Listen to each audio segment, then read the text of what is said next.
Good evening, Professor Rohini. Namaste.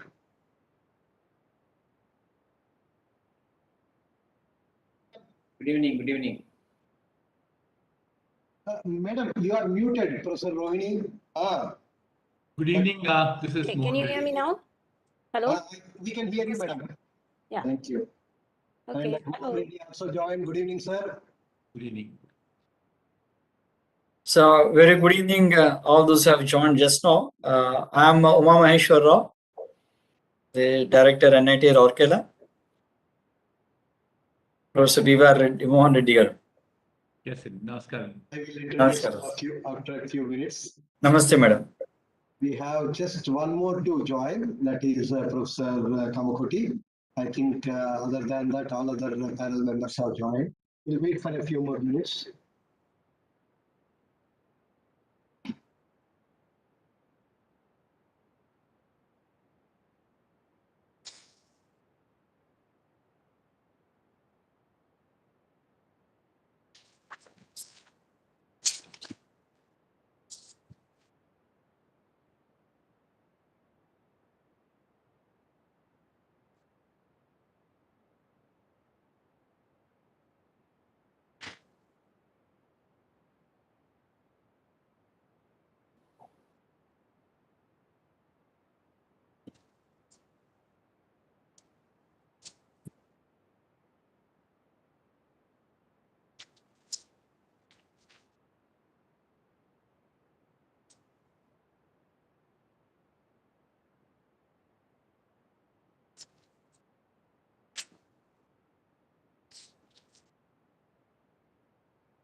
Hi, Indrenda. Good evening. Yeah, good evening, Murthy. Great. You are kicking off the entire exercise. Very nice to see you, Professor Indranil Manna, after a long time. Hi, good to see you. I know you are in Rourkela. Yeah. Dr. Yes, Mohan Reddy, closer to good evening. Kharagpur. How are you, Professor Manna? I'm very good. Sir, some change in your, Yes, it's been a long time since you saw me. yeah. I've grayed myself a little more. I've stopped dyeing myself, so it becomes a lot more whiter now. So you and I can enter into a competition. Who has more hair? Hands down, you beat me. I assure you. Thank you. Hi, good to see you, Indranil. Oh, hello. Yeah. Yeah. Dr. Mohan Reddy, myself and Professor Indranil Manna were together at the same department for 12 years, IIT Kharagpur. Oh, is it right? I see. So, Yeah. 92 to 2004. We So- were colleagues. I was to some extent responsible for importing B.S. Murthy from ISC Bangalore. oh, I see. True. Yes. So we'll just wait for Professor Kamakoti. I think it's just 5:30. Maybe 1 minute we'll wait, otherwise I'll call him.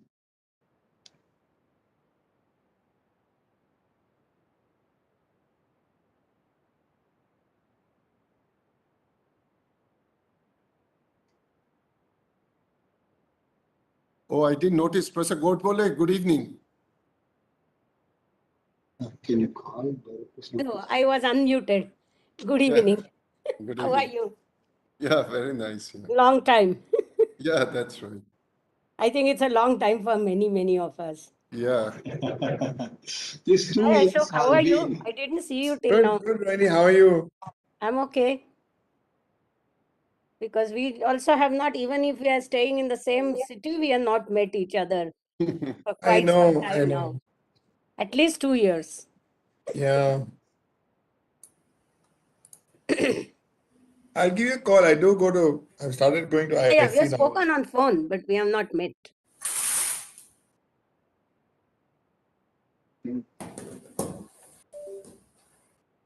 Can see Director IDM name there, and I think Professor Kamakoti should be joining anytime.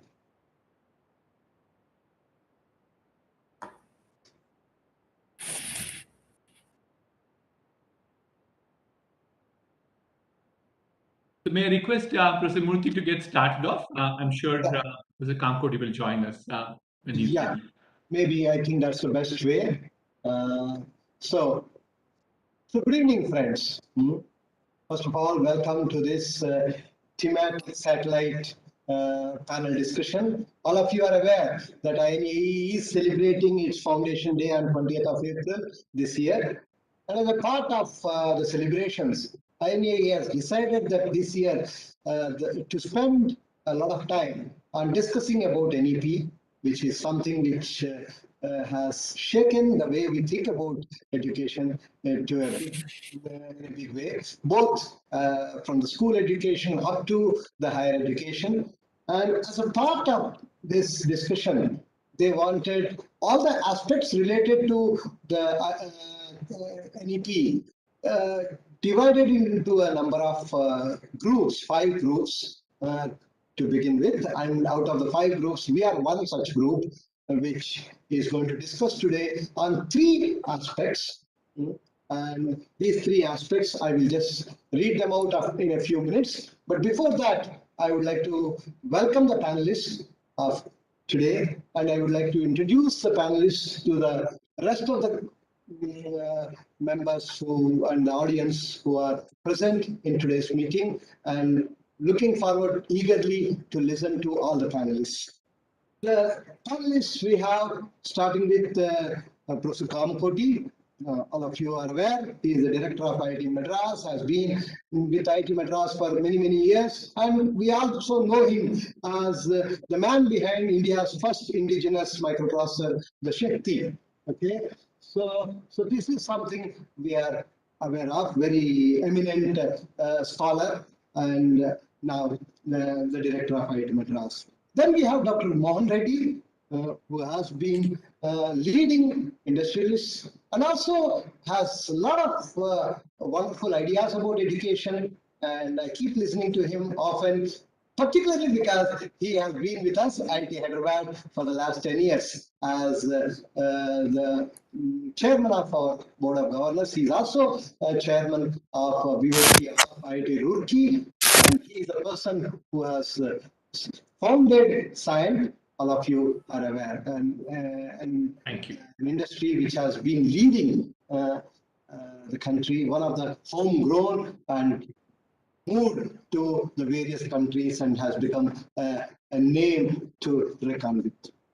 And then we have Professor Rohini, again a name, a household name, particularly in the country, and always anywhere who talks about physics. They all know Professor Rohini. She works in the area of particle physics and has been a recipient of Padma Shri. I also forgot to inform that Dr. Mohan Reddy Garu is also a recipient of Padma Shri by the government of India. And today we are fortunate that both these are with us on this panel. Now we have also Professor K.U.M. Rao, a professor of IIT Kharagpur to begin with, mining professor. We have worked together for 12 years when I was in Kharagpur. Then he moved to the NIT Surathkal, and he has transformed NIT Surathkal to an extent that 2017, when he took over, NIT Surathkal had an NIRF ranking of 22, and this year, 2021, it has got number 10. So such a massive transformation that he has been able to bring at NIT Surathkal. Now he has moved to NIT Rourkela to bring possibly a similar change there too. So we are looking forward to Professor Umrao to bring a major change in Rourkela with your leadership qualities.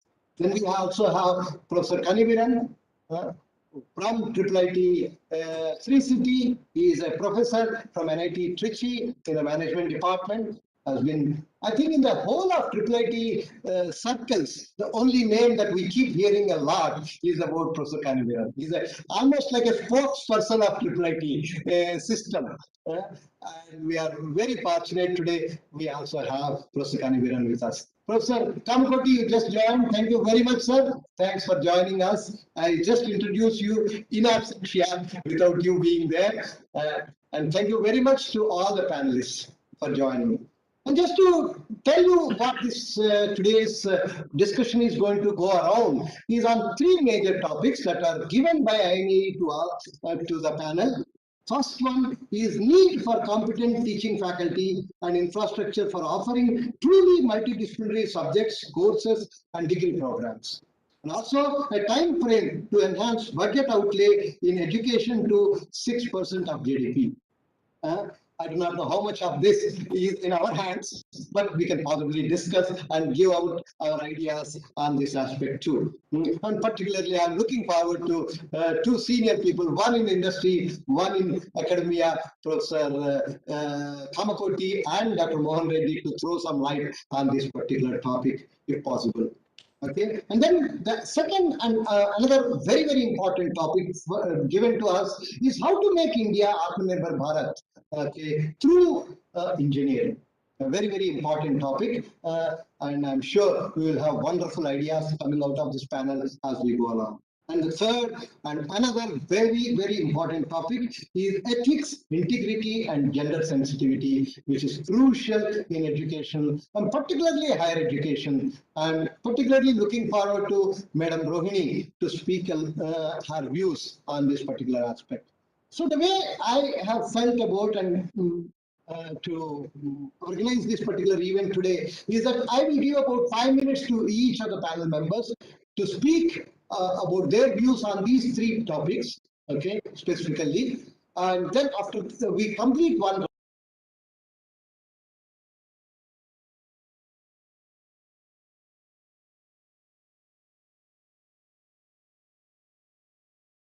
aspects into 15 topics, and the remaining 12 topics are being held by 4 other groups, which are going to happen in the next few days. And if they have some views about those, they can speak about it. And then we will have about 15 minutes time, hopefully, for the audience to ask some questions, and they can raise their hands whenever they have a question. And we have also team members from INE sitting here who will possibly enable them to unmute themselves so that they can ask their question. And one of the panelists, or possibly a specific panelist to whom the question is addressed to, can possibly answer them.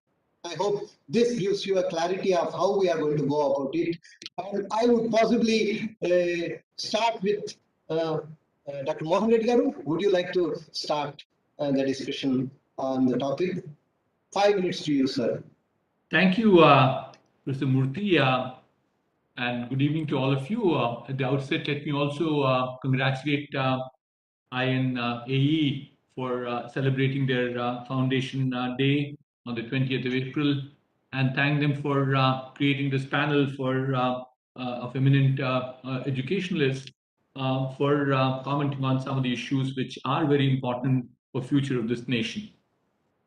So the questions that were posed by Professor Murthy, rightly so, is one is to say need for competent teaching, need for competent teaching faculty and infrastructure for offering truly multidisciplinary subjects, courses, and degrees programs. Of course, he said the second part of it is time frame to enhance the budget outlay in education to 6%. I'm not very sure I'm very competent to comment on the second part of it, but I'll comment on the first part of it from what I have as experience. Certainly what we are seeing is enormous amount of shift in technologies. And as a result of it, there is a large amount of interdisciplinary technologies that are emanating at this point of time. Some of them, these could be classified as more of thematic in nature. For example, what future lies in my eyes about electric vehicles or EVs. It's a thematic stuff. Or it's to do with meta-mobility and space. Or a third possibly could be circular economy. So all these are very thematic in nature. And well, in future, there is a possibility that people will forget about a rediscipline of engineering and finally say they are just engineers. Therefore, they'll become generalists based on their interests. They'll probably get deeper and deeper into multiple disciplines and so on and so forth. But in the current format that we are at this point of time, where we can't change or throw away the disciplinary nature of our engineering education, what I would strongly recommend is that we should create thematic virtual clusters for each one of these topics that I talked about. They need not be physical. They need to be only thematic in terms of virtually, and they should be clusters that you formed. For example, if you take EV at this point of time, which has a fairly large component of mechanical engineering, it has a component of electrical engineering, it has a component of material sciences, it has electronics, and so on and so forth. I don't need to tell all of you. So therefore, if you can probably pull out a group of people from each of these departments and create a cluster which is virtual, they don't need to be physical. So therefore, that's my submission as far as the multidisciplinary nature is concerned. Notwithstanding that part of it, I'm sorry, I need to be very careful with my time, is I have a very key issue to talk about, is that we need quality faculty, irrespective of whether it's multidisciplinary or otherwise. So we need to focus on ability of our faculty to be teachers. So therefore, I don't think there's any harm in terms of trying to say that teachers have to go through a certification too, periodically, saying that they're qualified, because there are two things: qualification in terms of teaching. The second one is qualification in terms of technology. If they are going to be directing the future of this nation, they should be at the leading edge of technologies. So therefore, there is a need for a continuous upgrading of teachers. No denying at all. Along with that, there's incentivization of teachers, etc., etc. I'll pause for a moment on that part of it, and then say the second part, as the infrastructure is concerned. Infrastructure has to be physical. We have to create departments. Three things I keep always talking about: to create infrastructure, invest in it, and not only invest, you ensure that you maintain it. And the third one is you upgrade it. I think somehow we seem to carry the impression that we just buy something and that's good for us. No, it doesn't last for too long. It doesn't maintain, or it's still not self-healing. So the result is we need to have maintenance also to go along with it. I'm very tempted to comment on one of the topic. The second point that Professor Murthy raised was about how to make India Atma Nirbhar. So if you go back to the whole concept of Atma Nirbhar itself, it has two major things that I like to call about. In the 5 pillars of self-reliant India, one it says is it should be technology driven. And the second one is, in terms of need for bold reforms, out of the, again, 5 pillars that they talk about, capable human resources. So if you want to become, certainly see a self-reliant India, in our generation, I'm too old to say in my generation it would happen, but at least in my next generation, I keep saying that, we need to certainly ensure that there are a number of changes that are brought about. And one of the things, if you want to become a self-reliant India, you need to bring about more amount of innovation. Innovation attached with this incubation and entrepreneurship to go along with it. And also, I think today, in sitting in isolation, the academy are trying to think about problems to solve in this nation is not going to be working. We need to go back to understand what the real problems are.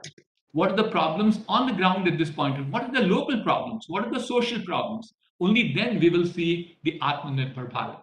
I'm exactly at 6 minutes. Thank you very much. I'll intervene later on. Thank you, Dr. Mohan Reddy. You mentioned about EV technology. I am very glad to say that IIT Hyderabad, we have started an MTech program, exactly the same interdisciplinary way, where faculty coming from various.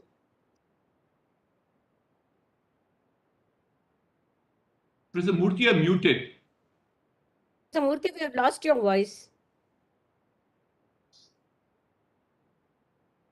We still can't hear you.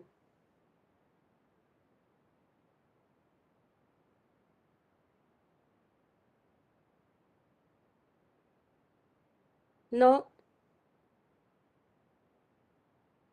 No.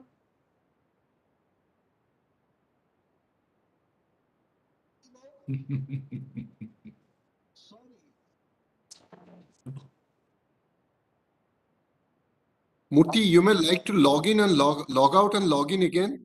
Yeah, I think that might work. Just log out and log in again. Because your audio system sometimes, which audio system it's using, it forgets.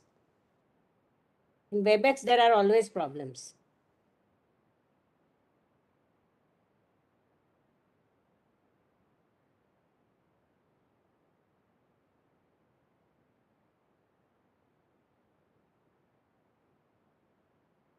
Dr. Mohan Reddy, you made a very nice suggestion. I'll think about it. A periodic upgradation of knowledge. Am I audible now? Friends? Yes, you Yeah, are. yeah, yeah, yeah. Yes, you are. Yes, you are. Hello? How is it I'll now? come back to you. Little, if you can increase the volume.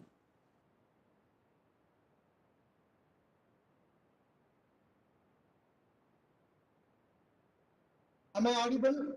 Yes, Yes. Okay. yes, you are. Let's go. No, technology sometimes baffles us. Sorry, friends. Once again, 1 minute at least we have lost in the process. Now I would request Professor Kamakoti to speak. Am I audible? Yes. Yes, Yeah. sir. So, Yes, sir, you are yes, audible. yes. So, multidisciplinary is the way to go. There is no question of, today I can't say that I'm a computer science engineer. I have reached a stage where we need to say that I'm an engineer. And there are many things, many systems that are developed today. Every system that is deployed in the field needs a multidisciplinary or whatever interdisciplinary intervention. So quite aptly, the government has also got out with many multidisciplinary missions. One such mission is the National Mission on Interdisciplinary Cyber Physical Systems, where we are looking at, at least 25 to 26 verticals, and each vertical has some sort of effect in building a system from end to end. And IIT Madras in particular, we have started 9 interdisciplinary MTech programs, where the BTech students can come and join in the third year. They can come and join this MTech program and take a dual degree. And we are also encouraging both national and international admissions for these programs. So, given this, and there is a strong need for developing such systems across the industry, with the Industry 4.0 coming up. We see an intervention of many disciplines, at least 5 to 6 disciplines in every product that is coming out in the market today. There is a need now to bring in a competent teaching faculty who can teach this. And but as a culture today, for someone to have a complete overview of an entire system development, there is a need to, actually work on certain projects which would have actually seen the system develop from the scratch to deployment. And we are seeing an increasing need for what we term as professor of practice. We currently have around 30 to 40 professors of practice. I think that's echo coming back. Yeah, go ahead. Request others to mute. Yeah. Professors of practice, that is very important today. We have industry people who come here and teach along with the regular faculty, and that basically brings in the sort of the combination that is needed, where there is a, we may say that there is a teaching done by a regular faculty which takes the course to TRL2, and then the POP comes and bridges a gap to take it to TRL5.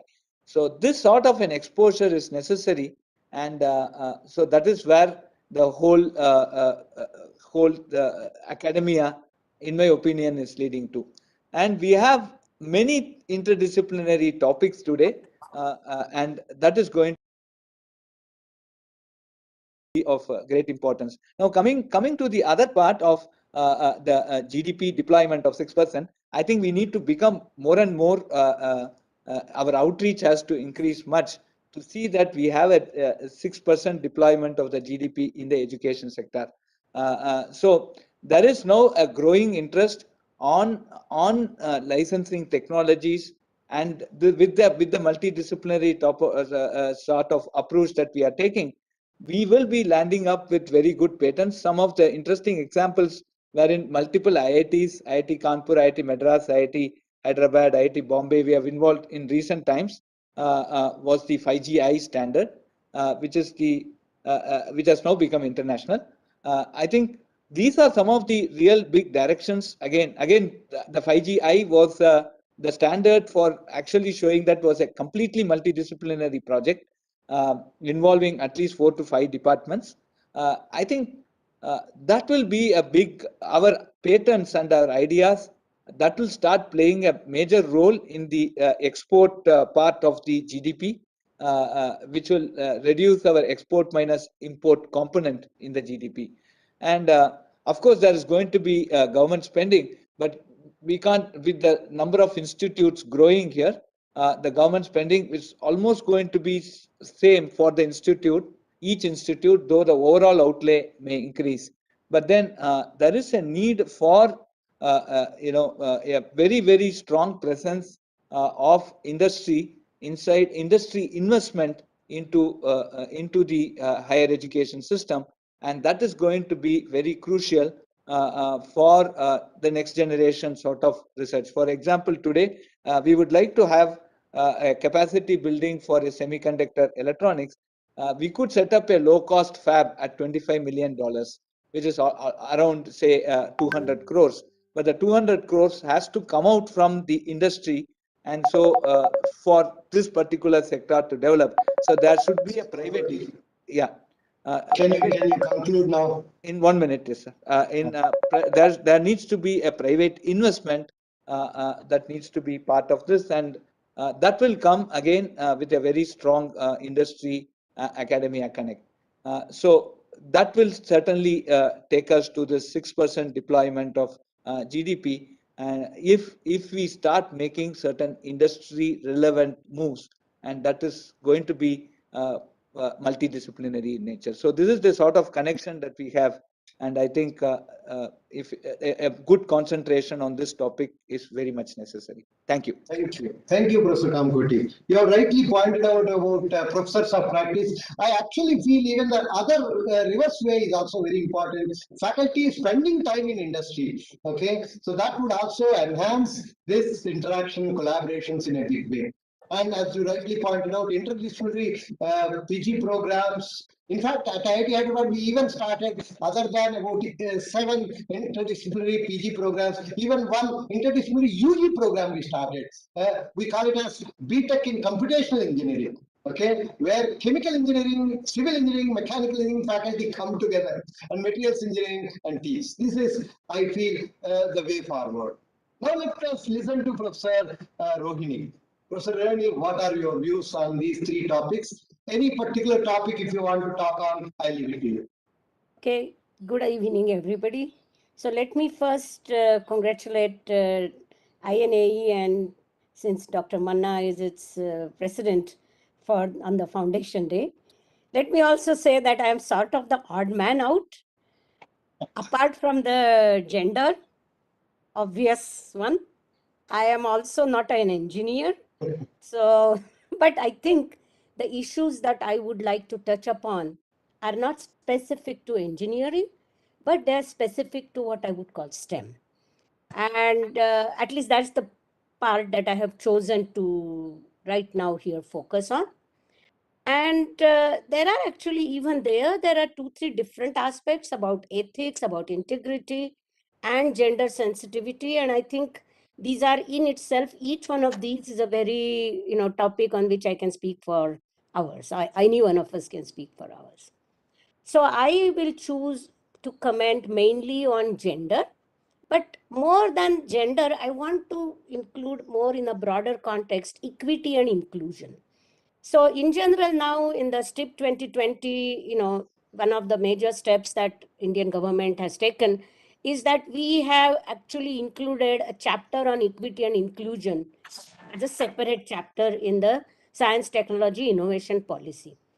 So in some sense, the aim is to achieve an equitable science innovation ecosystem. And as you know, we know that we have to begin at the beginning. That means we have to begin in the education sector. And therefore, the few comments I want to make is, as it is, what is the status of, how inclusive is our education system? And obviously the answer is known, and that I don't think I need to spend too much time on.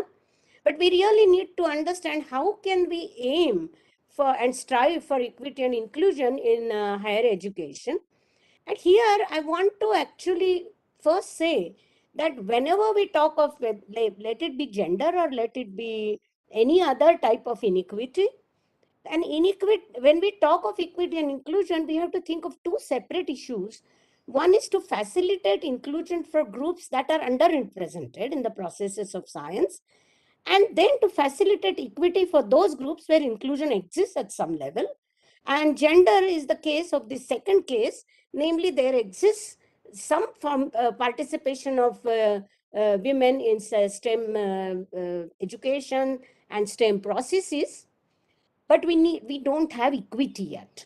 And also, before I go upon saying what are the numbers, let me also say that we should not be looking at these gender sensitivity only as an act to remedy past mistakes or as an act of charity to women whose participation in STEM has not been plentiful.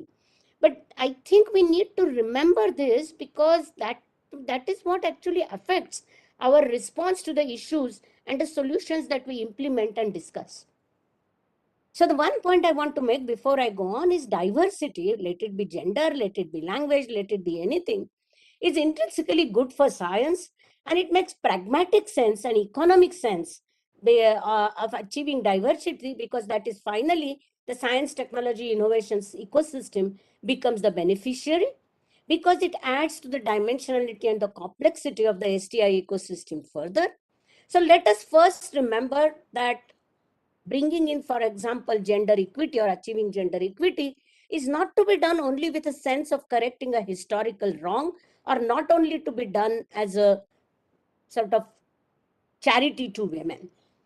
So now, once we have said that, you have to ask the question, how do you cure things? Because they are bad, we know. So how do you judge what level of diversity and equity is correct?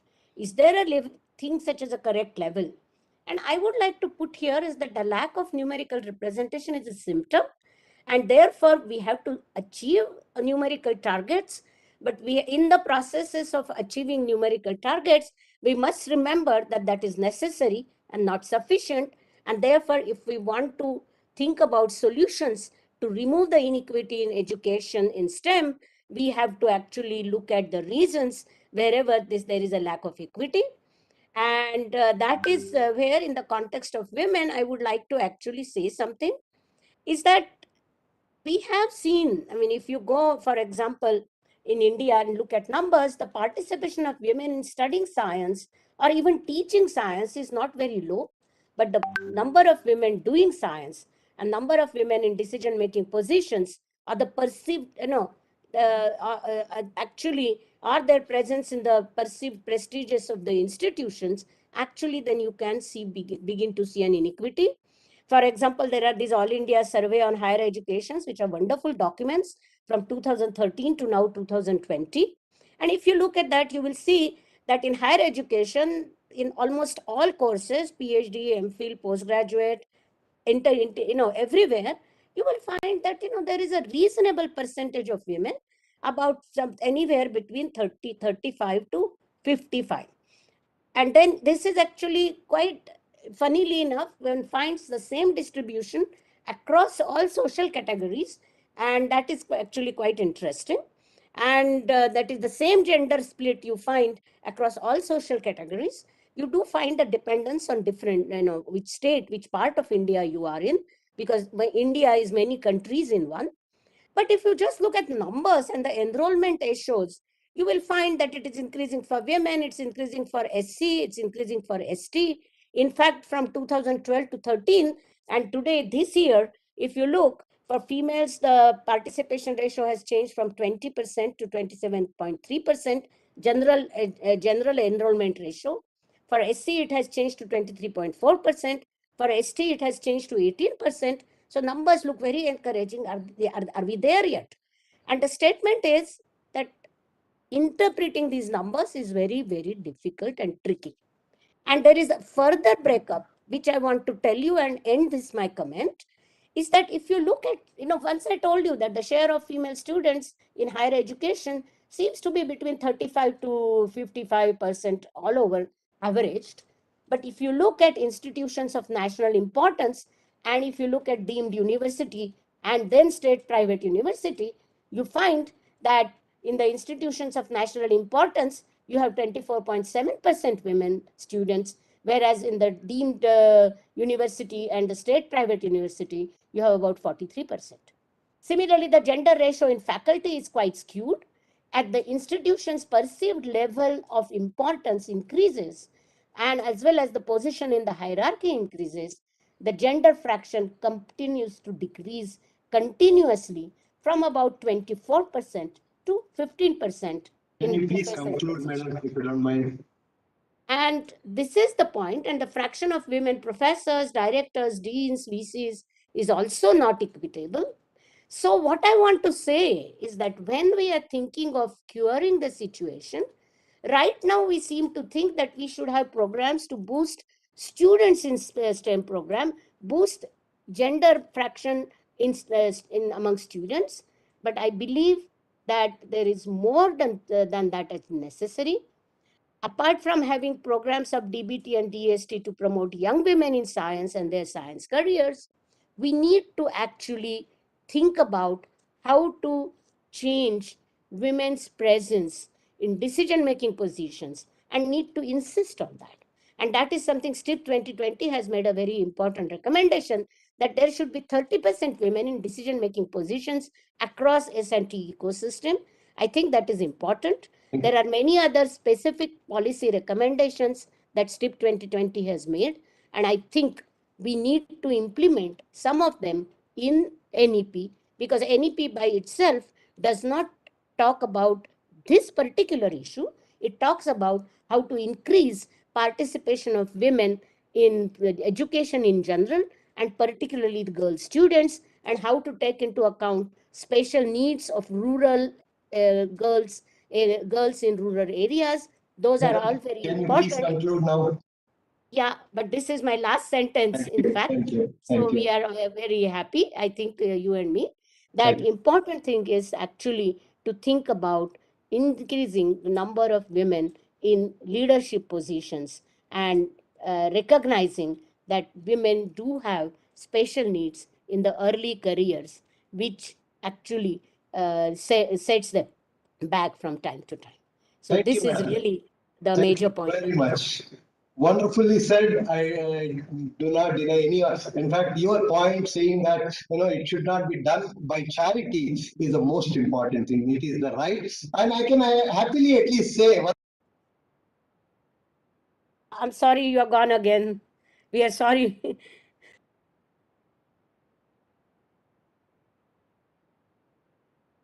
I'm gone.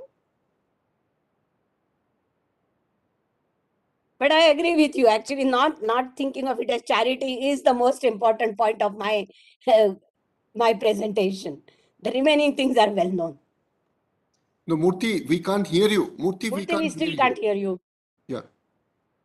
So maybe the next person can volunteer to start. I think that might That be should a be good directed idea. by Professor Murthy, because he is the one in two, like rapporteur as well as the.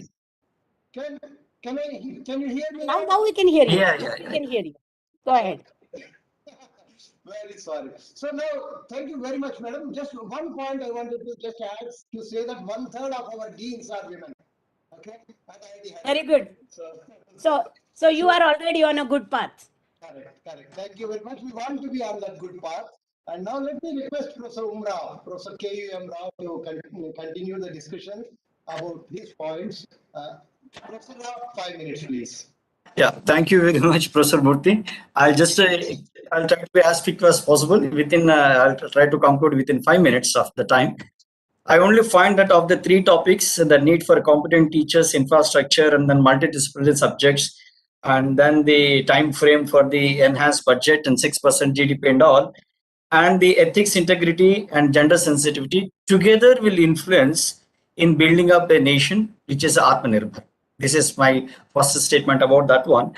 And then to remind everyone out here that India has the largest number of engineering and engineering educational institutions, producing something around 1.5 billion engineers graduating every year. And there are around 6,214 engineering colleges, of which IITs account to 23, and then NITs are 31, and IIITs are 26. And then having said this one, the point which I just have to really remind all of you is that, right, as per the as for the employability of this one, our students are concerned that 90%, 97% of the graduating engineers, they prefer to take the jobs either in software or software related jobs, and only the remaining are interested to take the core engineering. This is my experience in NIT Surathkal, and then I think it is the same case with most of the institutions. Irrespective of the discipline, majority of the students are willing to, that accounts to 97% of the students are leaning towards IT related the jobs. So the core is not really getting the quality engineers to join the core industries. So in my opinion, that if this 1.5 million engineering students passing out at this rate, passing out every year, and if they have, should they have the much needed 21st century skills, I think this is enough number to build India to a self-reliant India. This is the first statement I would just like to make it. So now the point, unfortunate point is that, right, hardly 20% of these graduates have the necessary skills to be employable. Right, so now which says that, so somewhere again the education institutions have got to tighten up their curriculum and then try to raise the standards of the students so that they can be employable. This is my second statement. And then third is that the gross enrollment ratio in higher education is abysmally small at 26.3%, which is less than the global average. So this is another issue which we have got to really consider. We always say that we have the demographic dividend and all that, when these are all there, but then unless we have the higher the gross enrollment ratio, and then those who are joining the institutions have the required skills, and then the question of really trying to take the dividend of demographic dividend is never realizable. Now the success of making Atmanirbhar Bharat lies in the synergy between academia and industry, synergy between the institutions, cluster of institutions, that consortium of institutions, synergy between teacher and then the student. Somehow or the other, there is a widening gap in all these three sectors, like academia and industry, and then the cluster of the institutions, as well as the teacher and then student. This has to be, again, the synergy has to be really developed. And then NEP, as already stated, it is mere a policy and it does not define any procedure. And therefore, it is left to the individual institutions or universities to design a procedure for a structural implementation of the policy in parts or in total as per their suitability and then choice. And then NEP is such a comprehensive document or a policy. It gives every institution the required opportunity to change the curriculum from its very foundations, make the student-centric by shifting from teacher-centric education to student-centric education, transforming a teacher to a facilitator for conducting activities based which are linked to the industries, which offer more challenges to the students to think out of the box, where they use their acquired skills.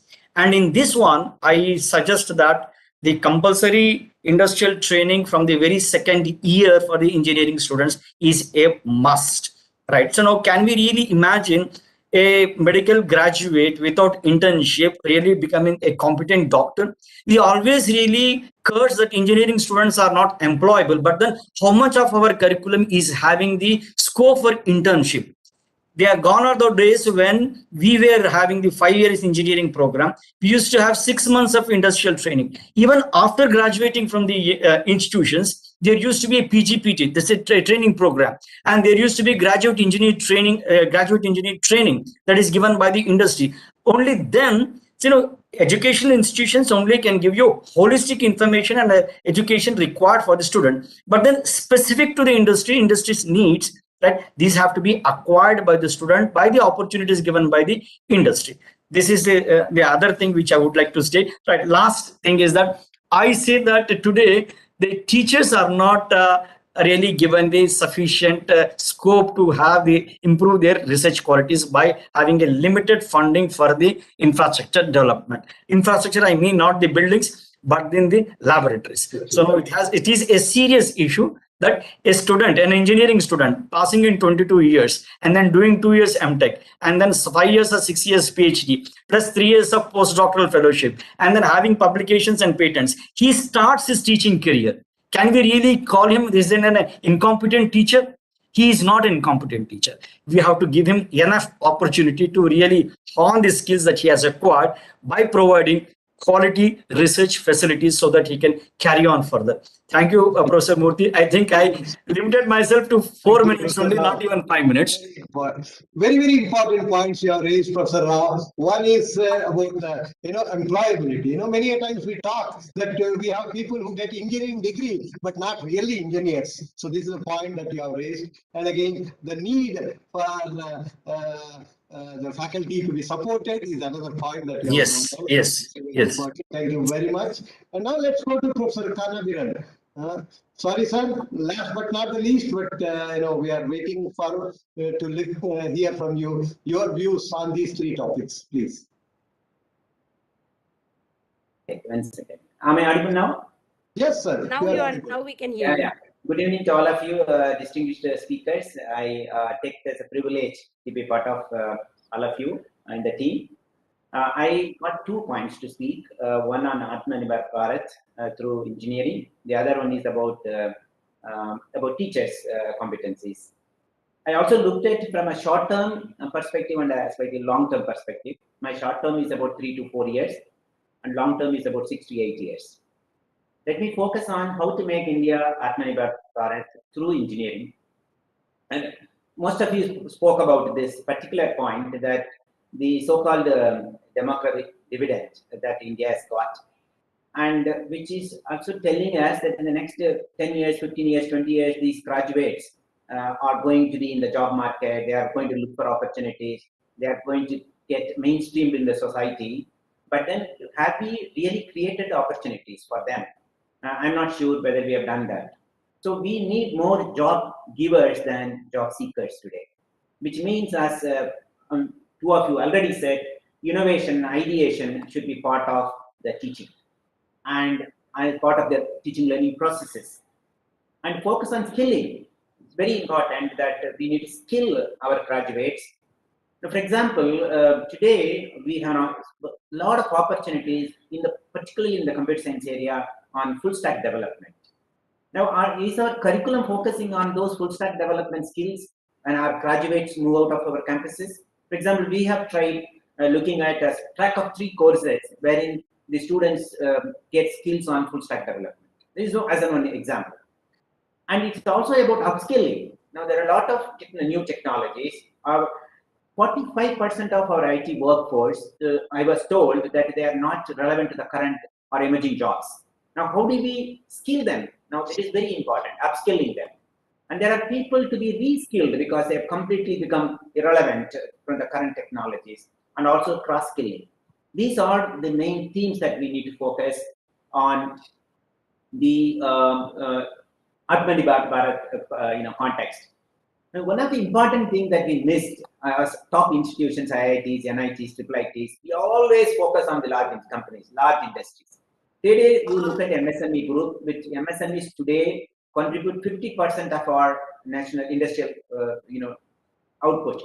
But not many of us are willing to work with small and medium enterprises. We need to focus on them, which will help us. And also, faculty student join startups for improving the current levels. The faculty startup policies there, there are institutes like IIT Madras or others, very good in terms of faculty startups. And the faculty startups are also sort of to be defined with the students, and I'm sure that will help. From a long-term perspective, seamless integration of institution and industry is very important. Many of you spoke about it.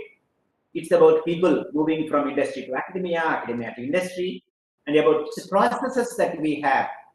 today if I as a faculty want to take an internship in the industry, there are a lot of processes involved. Can you really ease out these processes? I can simply give a letter of request and move to an industry for 2-3 months, work, do some joint research and come back. And also about the resources that we have. Industry are closed and institutes are closed in a sense. So we need to see mechanisms of how to share resources. And also matching grant to revenue generated through industry engagements. If I as an institution generate 2 crores of rupees in a particular year, the government should really encourage or give additional resources so that I work with more industries. That should be done. Each institution drive development of select local industry clusters. And that is very important. Each industry is located in a metro or semi-urban or semi-rural areas. We can pick up those industries and do. One of the last point that I want to speak on this is about more national missions like cyber physical systems and those which are really helping today the faculty members. We are working with IIT Hyderabad in 3 projects, and us as faculty are really engaged in working with industry in bringing newer products and newer innovative solutions. So that way we will be able to do this.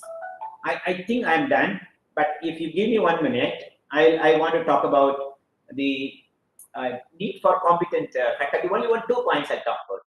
Now, even today, the teaching effectiveness is not captured in our performance appraisals, in our promotion. It is only the number of publications, number of patents, number of projects. This is what is being done. For the first time, our board has approved a performance appraisal system wherein 50% of the assessment is on teaching abilities. Okay. Then we need to incentivize people who are doing good teaching. We are actually de-incentivizing people who are into teaching. We more and more incentivize people who are doing research. I think we need to have a balance. That's the second point. And the third point, of course, is already told, 6 months secondment to the industry every 3 years. It should be mandatory for engineering faculty. And there should be a budget for training our faculty. There is no budget in our institution for training faculty. These some of those. The last point I will say is, can we identify undergraduate students early enough who are fit for teachers and attract them to a teaching career instead of trying to look at when we complete PhD and we start looking at the teachers from them when we do it early. I have, of course, few other points, but for want of time, I'll stop here. Thank you for the opportunity. Thank you very much, Professor Kanabiran. You have touched upon very, very important points. You talked about skilling, upskilling, reskilling, and so on. And also, more importantly, you also talked about teaching to be given a lot of importance. I'm sure this is, as many of us who are sitting are teachers. I think at least I can say that we usually assume that every good researcher is also a good teacher. Yeah, that's it. Which is not always, many a times works out to be true. Yes. I have seen, now I have close to 30 years of teaching experience. I have seen this. It does not happen that way. So at IIT Hyderabad from last 2 years, we have been doing that. In addition to the research presentation, when a faculty is joining, prospective faculty, we also have a half an hour of teaching presentation on the blackboard where all the faculty sit down and evaluate the person, and we ask them to pick up any topic of second year BTech level and teach, assuming the people sitting in front of them are second year BTech students. This is something, of course, you may say that in half an hour, what do you learn about the teaching capabilities? But the way a person approaches a topic gives you a lot of idea. This is very, very important. Teaching has to be nurtured, very important. And of course, there are ways of doing it. And quite as you have got your VOG done, I can just tell you, day before yesterday, we had our foundation day. 12 of our teachers have been given Teaching Excellence Awards. And teaching has to be really nurtured, very, very important. Because the first point itself talks about competent teaching faculty. So this competent teaching faculty is something which is very, very essential. And while selecting itself, one has to be careful. And after selecting, there has to be faculty development programs. Typically, many IITs give faculty development programs to outsiders, but do not do it for insiders. Okay, so this is something at least we have started at IIT Hyderabad. I am sure many number of institutions must be started. So now we are at 6:20. We have exactly 10 minutes time. I would say 9 minutes actually. It is 6:21. So I will not ask every one of you to go and speak about the other topics, but it is probably better to listen to our audience. Quite a number of very senior audience are sitting here. And let's hear from them what they have to say and if they have any questions. Professor Rohini, before I go to the audience. I raised my hand. Can I make one comment? Yes, madam. Please go ahead.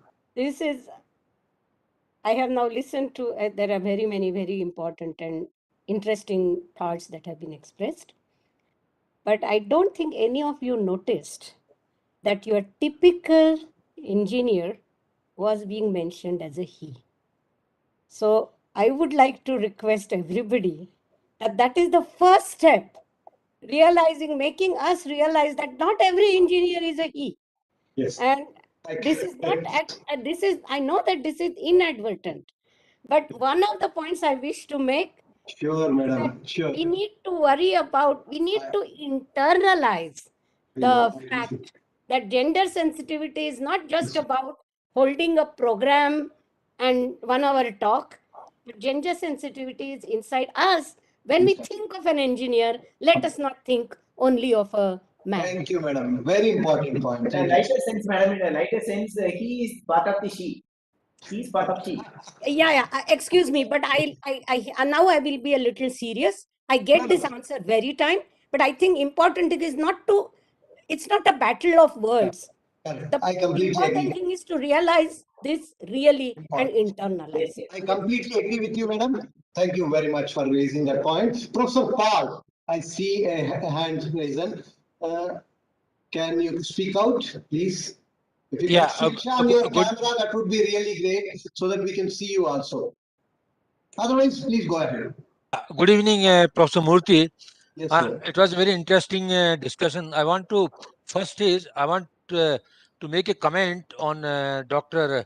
Mohan Reddy's statement. He made a very valid statement that but teachers needs to go for certification. Another thing is that what he said is that we need to make them updated. Now, I find, I was also in academics and research, both the places, 50 years of experience. Now, I find that the curriculum is much behind the technology. That is one thing. Second thing, I want to also make a comment with due apologies to Dr. Rohini Godbole. I think she is 20 years behind of the time making their comments. Today, we find ladies are much ahead in engineering and science. And let me tell you, madam, I started my career much before you came into existence. Sir, you cannot take too long a time. You can ask a question. Okay. So I say it's not that. Make comments. My request to you is, if you have any question, please ask. I just, Dr. Mohan Reddy, I want to ask that how to all the persons, how do we update the curriculum very fast or very frequently to keep in pace with the technology? Thank you. Sure. Professor Mohan and Dr. Mohan Reddy. See, I have started calling you a professor now. Go ahead. You wanted me to go ahead, Professor Murthy? Yeah, please. I think the key thing is that we need to have an education research cell in every education institution. That's the key thing. Because who looks at education, future education? There should be a group of people who do that. And I think that is with, I've seen this in the Western world. I also sit on University of Michigan Leadership Advisory Board. There is enormous amount of effort that goes on. This is not one time, it's a journey. It's not a war that we are fighting at this point of time. So therefore, I think every education institution has to create an education research cell. Thank you. Thank you very much, Dr. Mohan. Professor Murthy, your voice is not there. It's gone again. Yeah. Can I ask? Yeah, please. He's gone. You're not audible. Once again, muted yourself. You have to unmute. So, Paul, can you mute yourself? Okay. Can you hear? Yeah. You see, very great, wonderful ideas have come from the experts, and and with all your great experiences, etc. So I have nothing to add.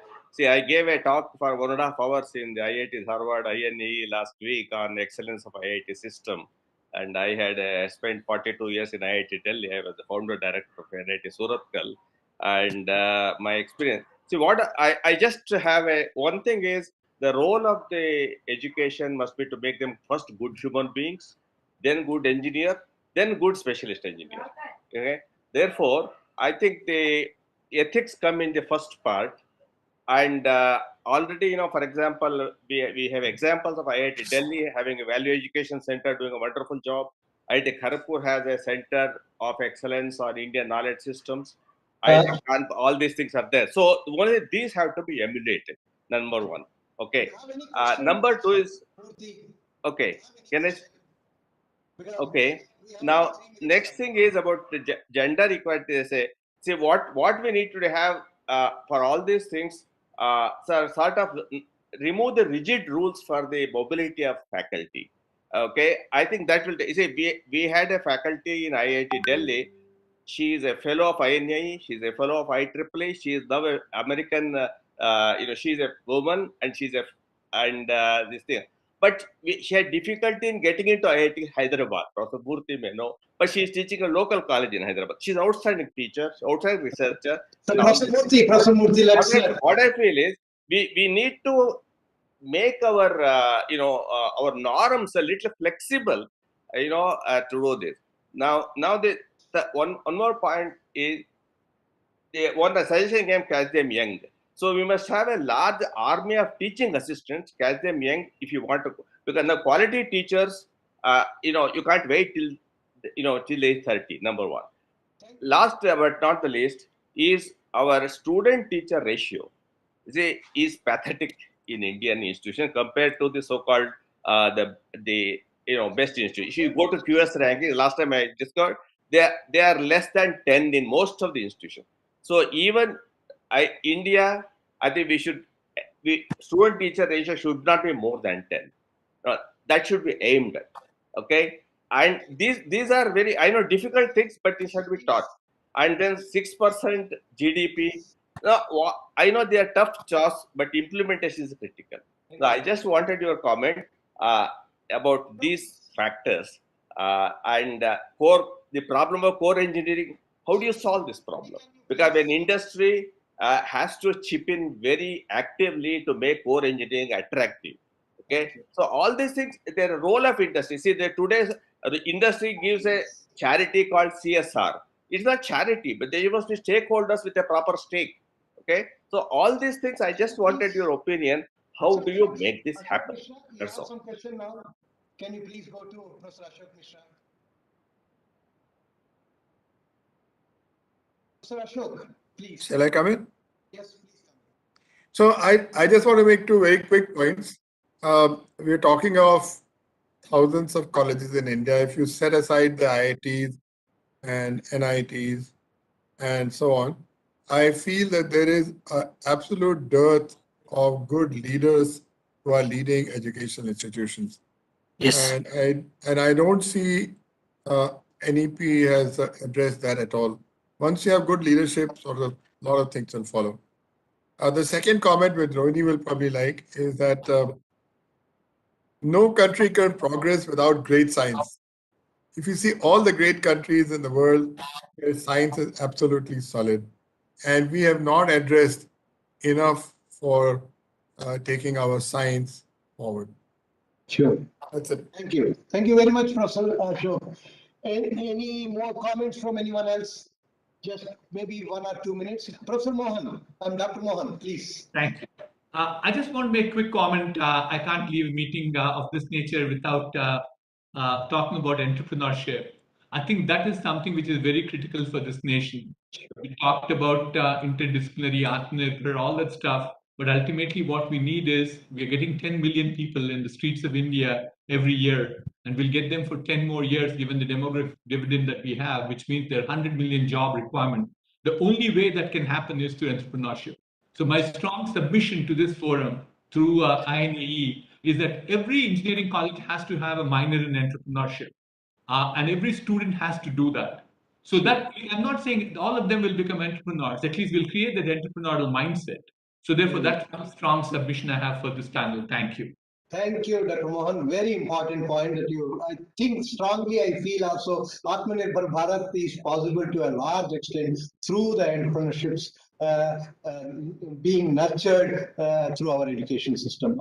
At least you are aware that at IIT Hyderabad, a lot of good things are happening in that direction. Maybe one last word from Professor Rohini. She has raised her hand. I think this would be possibly the last word. Thanks I for don't allowing me usually this. like crossing the time limits. Thanks for allowing me this. I just wanted to react very positively to what Professor Murthy was saying. That indeed, I think though this time was too little, one of the things that one has to do is change in the policy changes in our hiring and our searching for new faculty. And that is actually what I meant by saying encouraging early career women. So, Professor Murthy, thanks for making that specific comment. But in fact, in the STIP 2020, one has actually outlined specific measures that one can take to solve, for example, the two-body problem effectively, and so on and so forth. And indeed, that is one of the most important things that NEP does not discuss, but which I think NEP needs to have integrated in implementation. And that's was my major point, that NEP's outlook toward gender was only to see how to attract young women to education, but that is not enough. There is some much more, and that much more is a shortcoming in NEP as it stands now, but it is outlined in STIP 2020. We can only possibly take this as NEP beta version. Maybe the better version that is part of my suggestion. From our own experience, it will come. Okay. Because STIP 2020 has come after NEP, so now the NEP beta or whatever you want to call it, the next version would have this, but should have it. It's not just that it would have it, but it should have it. It should definitely. So thank you very much. I think one last point, Professor Murthy, just I will not take, because the early faculty induction. No. I just want to say only one thing, that attempts have been made at IIT Kharagpur way back in say 10-15 years ago to have the early faculty induction program of the BTechs from IITs. And the truth is that not a single BTech will be interested to join the faculty of any institution. So now ultimately we are again back to square one. This is the only one reality check that I just wanted everyone to really have it before we delay. But they will be happy to go and teach in America. I'm not debating about that one. So the question is that IIT Kharagpur has initiated. IITians will go and teach in America. They're outstanding teachers in America, but not in India. So you attract them here. That's all. I think let's keep trying, Professor Rao. We may fail here and there, but there will be successes as we go along. But this is, Madam's point is very important, and it's important to nurture our own teachers. I think with that good, positive note, let's close this meeting. Thank you very much, Professor Manna, for giving us this opportunity, and thanks to all my panelists who have spoken wonderfully on all the topics. And thanks to the people like Professor Murthy and Professor Mishra and Professor Paul for interacting with us with the panelists. And I hope we will be able to move forward with all these ideas, and I will prepare a small note which I will submit to INAE based on the outcome that has come out of this particular. I have made notes, my notes. Before I send it to the INAE, I will send it to all of you so that you can check up and add anything that I have missed out, and then we will collectively send it to INAE, Professor Manna, so that INAE can possibly take this up with the government for any policy decisions that need to be taken up in this direction. Okay.